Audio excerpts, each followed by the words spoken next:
Verda, this is just an extraordinary story. The sort of story that you'd read or watch in a film in Hollywood, or you might read a book. It seems so extraordinary that you could have been brought up absolutely believing that you were black and then find out, all those years later, that your parents were biologically white. What was that moment like for you, Verda, when suddenly you read that on a bit of paper? Did you believe it? No, I really didn't believe what I was reading because so many years of my life had gone by and I didn't know, didn't care, and it didn't matter. But after receiving my adoption documents, the words didn't change. Nothing changed, and I read over several days, couple of weeks, and it was still the same. So, you know, I said, okay. Had you ever been suspicious? Have you ever thought, I'm slightly lighter skin coloured than my parents, that my hair's a little bit different, that is my heritage their heritage? No, I never questioned anything because growing up in Newton, Kansas, during the 50s and 60s, there weren't very many black people there to begin with. And my high school was integrated, and the Newton, Kansas was 90% Caucasian anyway. So, you know, growing up in a small town, it didn't really affect me. And then, you know, going to college there, to starting college, it was a different culture anyway because it was Mennonite.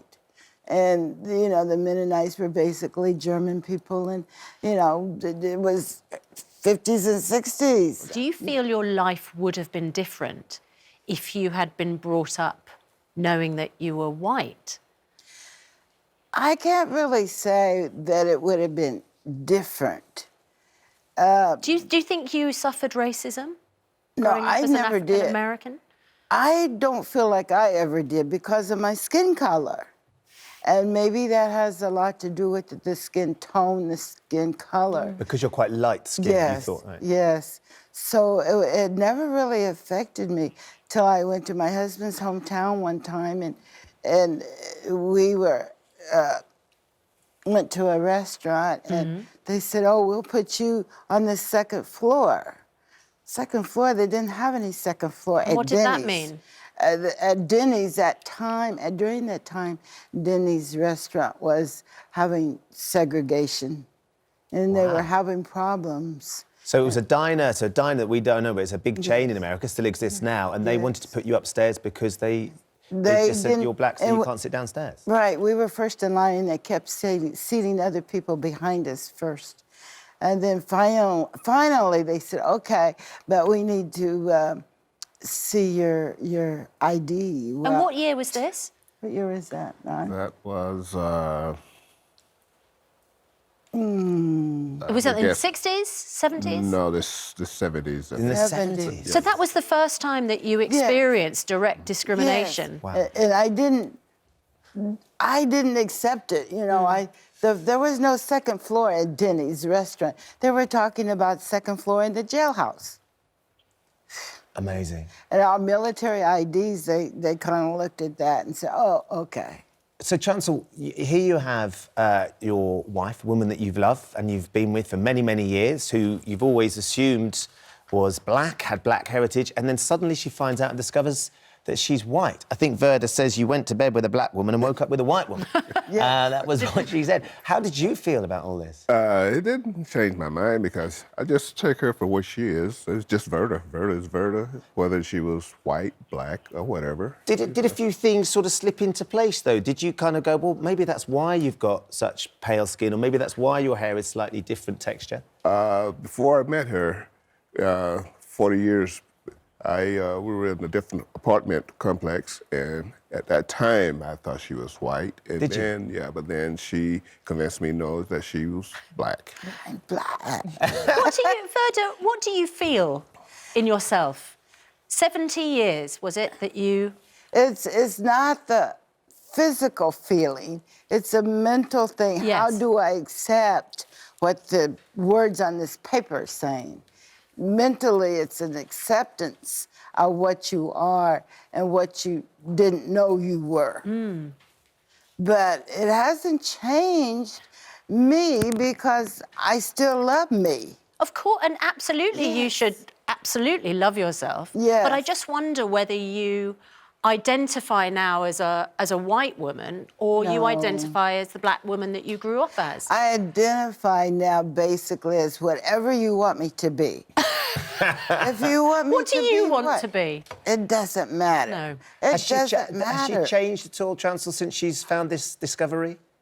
To be truthful, yes. Oh, okay. How? How has she changed? No, it's just her attitude seems a little bit better and Better? Better. Oh, okay. Better. In what way? Do you think Is she's her a bit attitude more better? worldly wise because she's had a discovery that has changed her life? I think so. Yes. Yeah. Which is an amazing thing. At the age that you'd reached, you'd been through an extraordinary life anyway. Yes. So it doesn't, like I said, it doesn't matter to me.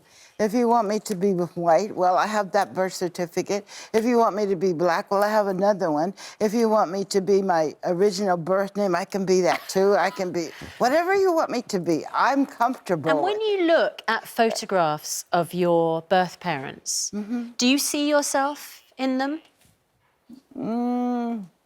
Maybe some of Daisy. Your mum, Yeah. the biological There's a little mum? bit there, isn't there? A little bit there. And I think that as I get older, my face is fuller and Yeah, of course. Some people say I don't even look like her at all. It doesn't matter. I don't care, but I have the documentation that Yes, says you she's do. my birth mother. And Well- when you look at the siblings that you found out that you had, do you look very similar to them? It's hard to say. It's hard. Some people say I do, and some people say I don't look nothing like them.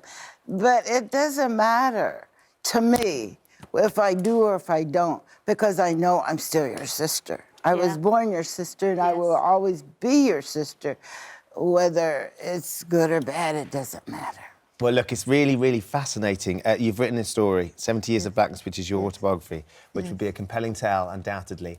We've really enjoyed meeting you this morning. Thank you so much, Verda and Trancle, for coming in and sharing the story as well. It's just absolutely This is extraordinary. marvelous. It's an honor to be here in London.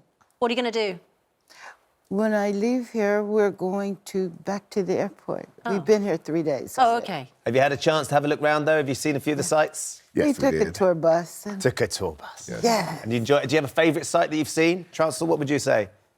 We didn't get a chance to see the changing of the guards. That would've been because good. that was, we missed that. But I'd like see- to be the Buckingham Palace. Yeah. Oh, yeah. She's got a nice house, hasn't she, our queen? Yes. Yeah. You have to come back for tea next time. Oh, yeah. Okay. Trancle, thanks so much. Lovely to see you. Wouldn't it be brilliant if I could organise that? Really fascinating story. And Verda's book, 70 Years of Blackness, is an autobiography that she's written and is available. It'd be fascinating. Yes. Thank you. I left one here for you. Thank you You've very left one here much. for we will enjoy reading it. Thank you, Trancle.